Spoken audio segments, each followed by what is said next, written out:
Okay, well, good morning, Dr. Sarah Williams. How are you today? I'm doing amazing. How are you? My I am. favorite fellow therapist, colleague, therapy babe. Yes.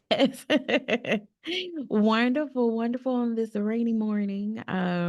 Welcome to the podcast, the professional wellness session with Constance. And I want to give you a proper introduction and then invite you to share anything that I may miss out on.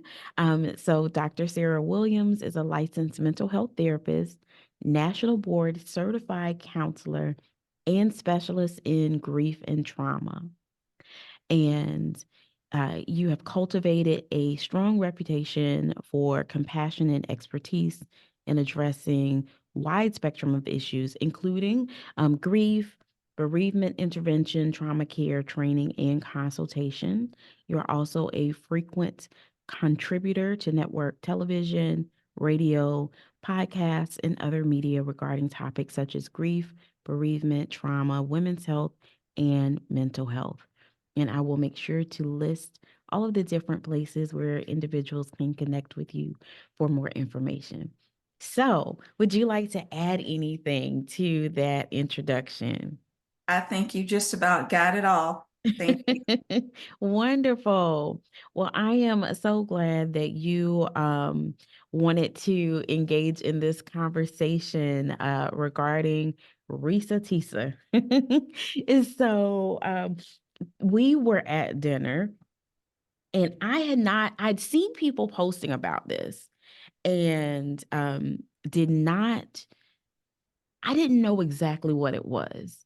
But I did see someone, a therapist actually post something negative in a negative perspective about this. And so I was mentioning it to you, and you share with me what you had viewed and what your thoughts were. So can you give the listeners a background on this, I guess, 50-part series that someone under the handle of Reesa Teesa posted on TikTok?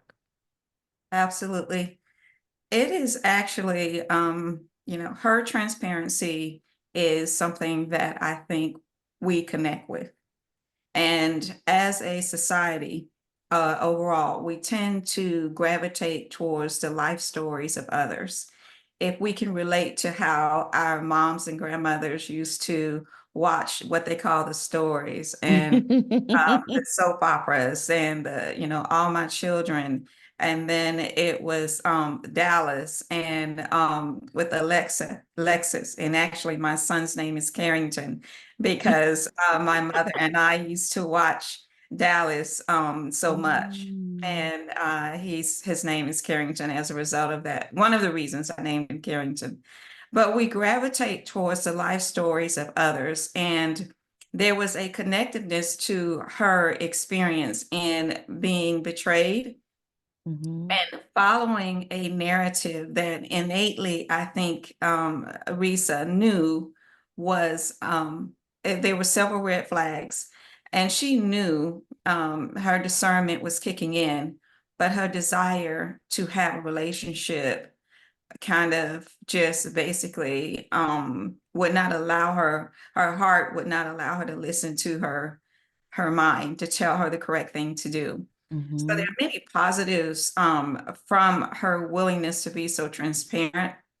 But we also have to be very careful that this is an individual and this was her experience. And I'm seeing a lot of individuals that are attempting to take that experience as gospel. And we in social media on the negative has a tendency to do that in terms of being over influential in areas that it doesn't belong. mm. Yes, I like how you've tied it to what and so many of us grew up watching soap operas and feeling as though they were outlandish. And it's like, wow, that could never happen. But they're rooted in truth. Rooted in They truth. really are. They are rooted in truth. I grew up watching CBS soap operas. And so that was the channel, Young and the Restless, Bold and the Beautiful, um, As the World Turns, Guiding Light. You know I them all, exactly. I can name them and sometimes still watch Young and the Restless and Bold and Beautiful. But but yeah, you're right. It's based in we've seen this. We've seen so many different stories that have been told, but this is her real life experience. And as you said, the transparency and the ability to connect with, at the core of this, it's a desire of want, a need or want of belonging, and wanting, as she said, wanting to feel like, or feeling as though it's my time. It is Yes. my time. So I'll back up. So Reesa Teesa posted 50 plus videos describing from the beginning meeting a man, dating, living together, getting married, getting divorced. And there have been a lot of, I think, as you were saying, that connection is because so many people know what it feels like to meet someone and to feel as though this could be the one. Something in my stomach feels like I'm not quite sure. There's something that I feel a little bit of doubt. However, not listening to that intuition, not really giving in to those red flags, it's that feeling, and this is societal pressure as well, of you're at an age in which you should be in this relationship. You're at an age where you should be married. You should have all of these things, and I'm ready. I feel like it's my time. I know there are red flags, but I'm going to keep going. And if we want to take this further back, um, many of us grew up in the Cinderella era where we had Barbie dolls, Mm. and Barbie had Ken, and she had a townhouse and a beautiful car. What does that sound like with her story? She needed her Yes. Ken, she needed her beautiful home, she needed her blue BMW with the in brown interior. I can't exactly call Mhm. the name of it, but it's that fantasy, it's that little girl that wants to live out her dreams and have this fantasy life and this happy ever after ending um, Mhm. to her story, not realizing that many of us, maybe the single mom era, maybe being single, maybe not having children, maybe doing great within our career, or just being amazing people that contribute to this world is our happy ending. Yeah. It's not, we shouldn't ascribe to what um, the books or the fantasy writers tell us it should be. Mhm. Wow. Yeah, that is such a great connection as well. And it even brought up, when you were mentioning that, I thought about I started thinking about the Barbie movie. And when when Barbie realized how that narrative that she helped shape and create, how unhelpful it could be.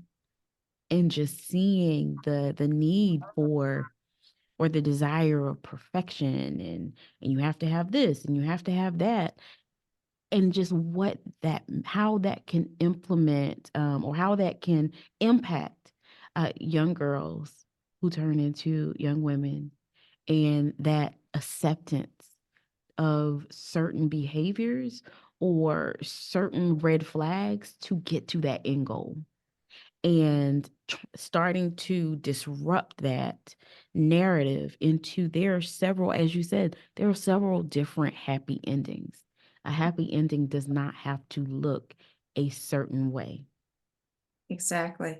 And as you mentioned about how we need to disrupt the narrative, because this also goes further into having self esteem and paying attention to your own self awareness. Mm-hmm. This negative comparisons, I see that a lot in my practice and working with individuals that are struggling with either addiction or eating disorders. It is rooted in negative comparisons. It is rooted in, I don't look like this person, so that means I'm not acceptable. The other word is acceptance. The other Yeah. word is being affirmed. Because if there's a history of trauma, neglect, abuse, or any other Mhm. kind of abandonment, then you're going to gravitate towards what you appear to be an ideal of what will get you that acceptance. This will get me in the club. If Yeah. I have a certain weight, if I have a certain look, if I have a certain spouse, if I Mhm. have a certain image, then Mhm. that's all that it takes. And as you know, when you work with people in your practice and clients in your practice, one of the biggest barriers is to get them to face reality. That your reality is accepting yourself first and loving yourself first. And then it opens you up to, hey, I might meet a great person. Yeah, exactly. Exactly. It is. It starts with that self-acceptance, self-love. That is where we start. And Yes. not the, well, you will be accepted, you will be enough when you have this. When you have this marital status, when you have this social status, when you have all of these other things, and realizing that you yourself, you are enough. You are enough. Absolutely. And I just hope that the message that we get has a lot to do with making sure that we accept ourselves first. Mhm. I was disappointed to see some of the comments that focused on her physical appearance. This is a beautiful young woman that has a great career, that appears to have a loving family, and happened to trust someone that had a mental illness. He Mhm. had a diagnosed mental illness. It came out that he was, I don't want to call it incorrect, but schizophrenic, and some other that she shared with Mhm. the public about what his brother Chris shared with her. Yeah. So disclaimer here, that's not my diagnosis. That is just what we got from her story. So in some ways she is a victim, because any of us could have fallen for someone that is charming and kind of Mhm. fits into that vulnerability that we had at that moment.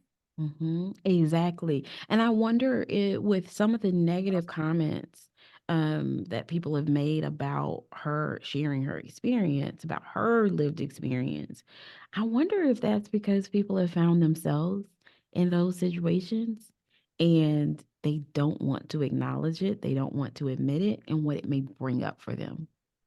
It brings up the memory of when I was tricked, when Yeah. I was very in love with this person, and only to find out at some point, they weren't really in love with me. They were using me. This was for their laughter, there for what Reesa shared in her TikTok series. What she ultimately, her conclusion was that he liked to see me get excited about the things he would promise, knowing that it would never come to fruition.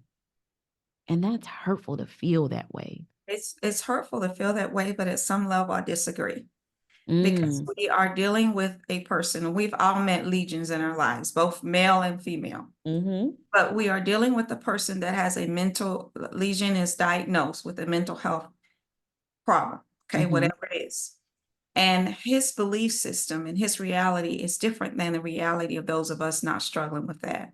A. Mhm. Okay. B is he believes that if he keeps the narrative going, if he says it, it will make it so.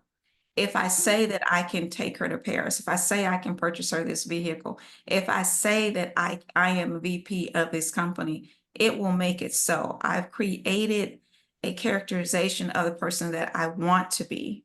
Mhm. And seeing her get excited puts me closer to what that must feel like to Mhm. be that person. Mhm. Even though I'm not that person, may not ever be that person. Mhm.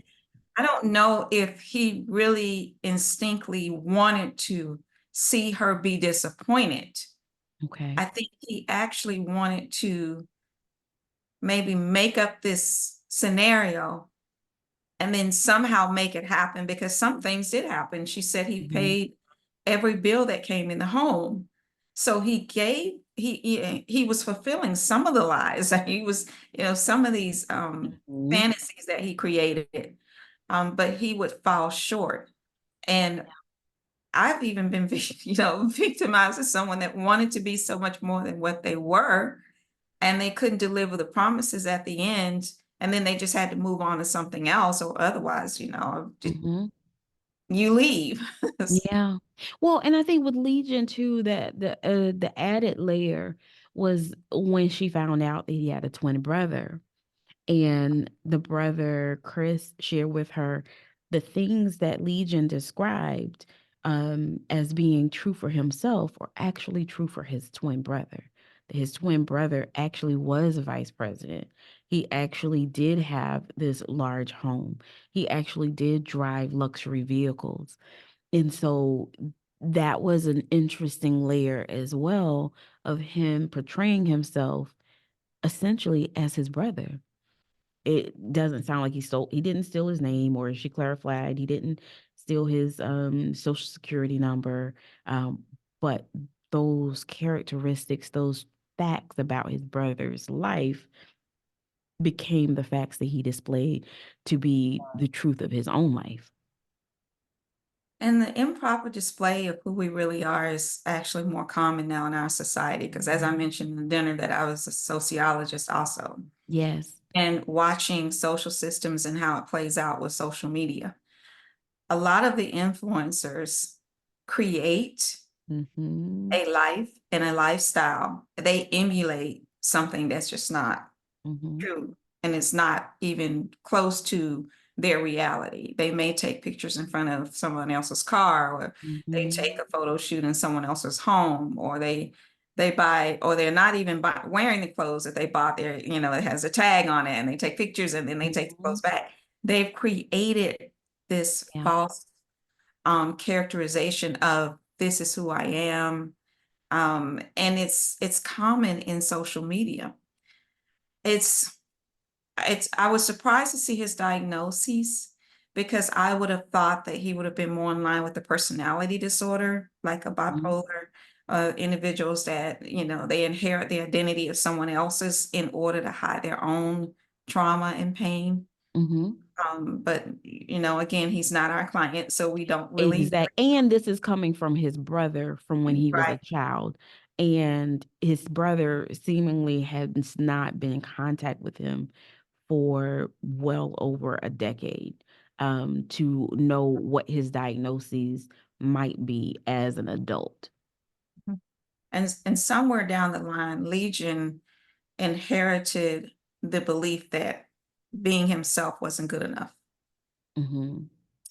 So he creates these false identities Mhm. to attract women like Lisa, and having to keep up with that must have been exhausting. Wanting to create a loving family, something that maybe he desires to have, by faking the phone calls. Mm. He went to Mm. great lengths to create Mhm. this false Mhm. perception, because inherently, maybe that's what he needs. Yeah. So I know that I sound a little bit like I'm empathizing with someone that turned out to be a pathological liar, but what we do is we get to the core of the why behind the what. Mhm. Mhm. Well, and yes, and I hear that. And I also hear what she's reported that she learned about him impersonating a police officer, Mhm, going into a woman's home, the danger that presented, him mhm, being charged with a felony, his first ex-wife coming out and sharing how scared she was, and how and explaining that that's the reason why she did not file for divorce, because she would have had to list her address and she did not want him to know mhm. where she was. The second ex-wife sharing she did not want him to know that she was even in touch with Reesa Teesa. So I think that there may be these this desire on his part of being something more, and wanting to have this loving family. There are also women who he was married to who were really afraid of him. Dangerous. He presented as a dangerous person. I think also going with Reesa Teesa and um the disbelief I think that some people have about, well, why would they move in together so quickly? Why would she let this man move in with her? And why would they get married? I think also taking it back to the fact that they met in 2020. They met at the beginning of a worldwide pandemic. And so many people, most people were terrified, had no idea what the next day would hold, had no idea like what was happening.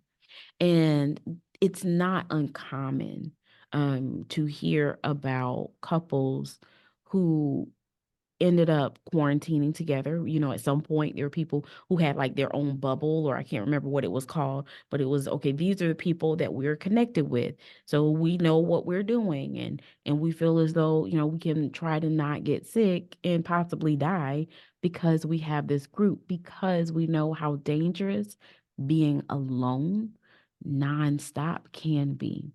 And so the mental health crisis that has resulted that so many people are still struggling with as a result of the isolation. So I think that a lot of the judgment that is being put out there on, well, wow, they dated and she let him move in that quick. It wasn't a typical time in our world. It was, hey, you know, you can't go to certain places. You can't frequent certain environments because we're in a world pandemic. It was definitely situationally induced. I don't think they would have moved that quickly had it not been for the pandemic. And most of us, we want to avoid pain, whether it's physical pain or emotional pain. It's Mhm. very painful to be isolated.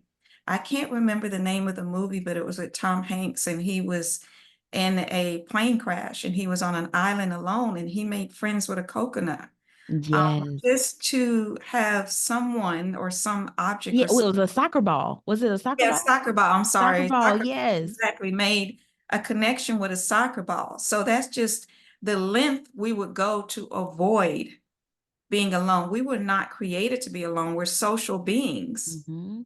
And the pandemic did everything to disrupt that Mhm. connections. And even within those bubbles, it still could have been very isolating and painful. Having to be kind of isolated and within your own homes and socially distanced from visiting family members and traveling and doing those things that enrich our lives and give us mindfulness. Yeah. So she unfortunately Yeah. found herself in this relationship with someone that, as I mentioned, yes, he is dangerous, we agree.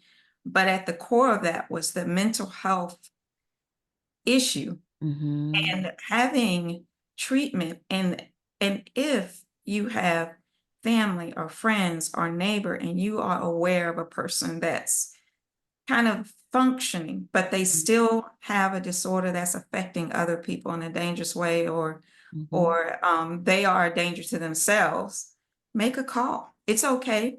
You can Yeah. make a call. You can inquire um, anonymously to get this person the help that they need. Yeah, that's true. That is true. Is remembering that you can try to assist in someone getting the help that they need. And that is another conversation that we'll have to have regarding the difficulty of that, because you can make a call. However, if that person isn't exhibiting symptoms at that moment, then it's hard, especially as an adult. Even as a kid, it's hard. And it sounds like Legion was a great schmoozer.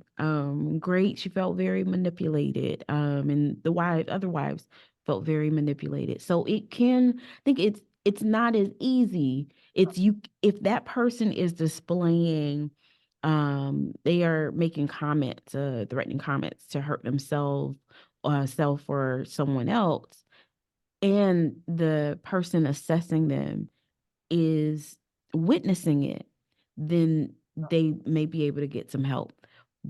But there's also the struggle with when it comes to uh, affordability for healthcare. It's so much. It's a lot. It is that, but that's something that we'll have to unpack. And another thing that I thought about was her ability to be professionally well throughout all of this. So her ability to maintain her employment while trying to figure out who did I marry? Who the F did I marry? As she's going through that, she is maintaining employment, also was able to get a new job and secure new employment and move and all of these things. And I think that's something that can be underestimated when you are the toll of being in an unhealthy, toxic relationship, the toll that can take on you mentally, emotionally, and how it can impact you as a professional. Yes, I do think we need to make sure we give her flowers because in an incredible challenging situation and you're socially isolated with this person, very few resources that you can reach out to, and she did Mhm. not let her mom and her family in on it as a she was attempting to protect the privacy of her marriage and her relationship, and it's a very honorable person that shows that she has a lot of ethics and morals, and um, she just sounds like she's going to make someone an amazing partner, an amazing spouse. But just holding it all together is something that a lot of us do. Black women do that a lot. Mhm. And we unintentionally do harm to ourselves in Mhm. the long run because we have, greater health maladies and Yeah. we fall victim to the healthcare system, which doesn't necessarily, um, it's not a friendly place for a Black woman, which is a whole nother discussion that we can have. Yes. But she did an incredible job and she opened her up to the universe because now she's all over the world and people are going to have their opinions. They're going to insert themselves into her real experience. So now, even from that experience, she's having to go back and recount and explain Mhm. and relive and validate and heal from and affirm herself again and then heal again. It's Yeah. it's an ongoing, and I pray that she has the value of an amazing therapist that will be holding her hand throughout this process. Exactly, exactly. Because she, as you said, sometimes we do ourselves harm by what we're coping with Right. and holding in. And when you look at how stress can impact us physically, our physical health, um, and it is important to have a healthy support system. And that support system may include a therapist, it may include a family member, it may include a friend, but there can be a danger, and it may not be a danger that you see immediately, but it may be a danger that's long down the road, as far as higher blood pressure and different things, hypertension that happens when you are so stressed out and there's not a release, especially during the pandemic when you are in this space. And there are different states where things were shut down. You could go and get food to go, but you couldn't dine in.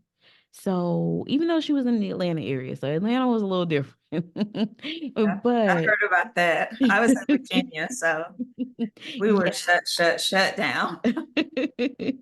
So, but there, I hope that she does have that support system where she's able to be more honest with other people and really take time to review the toll of what this relationship and keeping it so private, what is the toll that it took on her?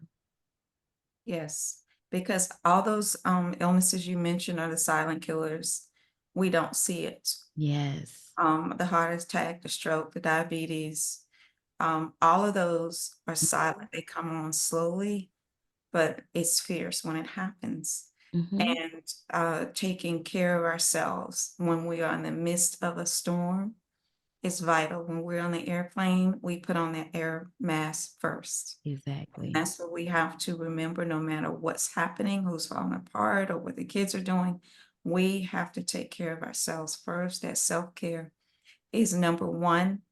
And I I hope that her internal dialogue will manifest higher Mm. than the loud comments and Mm-hmm. the opinions of individuals that maybe can't relate to her Mm-hmm. experience, or they're limited in their emotional ability to connect with someone else's. Yeah. Because what she did was she opened herself up and she reopens a wound every single time. As we know, there's value in storytelling, but it's also a trauma associated with it too. Yeah, it is. It is. Well, I'm so glad that we are having a discussion from a clinical perspective about this viral story that took the internet by storm. And I think, and as we were discussing over dinner, um, it's not what's new is the way in which she told it, but the story itself is not new. Inventing Anna, which was on Netflix, and that took the world by storm. And Anna went to prison and financially benefited from deals and different things. You, there are, this is something that's not uncommon to really want to believe that someone is who they say they are. And that's at Yes. the core, that's what it is. It was, I want to believe that he is who he says he is. Yeah. Yeah. Yes. We innately want to believe that people are good. If we're good people, we want to believe that the next person will not do us harm, not understanding that we have to focus more on what someone does and not what they say. Exactly. Actions speak louder Yeah. than words. And I hope that Reesa, well, she goes under the handle Reesa Teesa, but I hope that her sharing this, not that it necessarily leads to many people doing 50 plus series about trauma that's happened in their lives. I hope that it removes the shame. And so that there are individuals who are able to more openly talk about their experiences with someone they trust. So, whether it is their therapist or a best friend or a close family member, and not hold it in for themselves. Because as we talked about, all of the medical, the health implications that can occur when you're not being honest and you're holding it in to yourself. So that's my hope, is that people feel they realize they do see themselves in what she experienced. It may not be all of it, but it's, wow, I know what that felt like. I know what it feels like to feel stupid. I know what it feels like to have everyone else judge you for remaining in a relationship that other people from the outside may have been able to see they're not telling the truth. They're not being honest. Why are you still with them? But I hope that other people have grace for themselves. They're able to forgive themselves and they're able to move on to be in healthy relationships. Yes, absolutely. Okay. Well, thank you so much for engaging in this conversation. And I am excited to see Miss Reesa Teesa when she is on the Tamron Hall show on I believe it's March the 4th. So I am excited to see if there are any new revelations about herself that she's had. I would as well. It's probably going to be a continuing dialogue.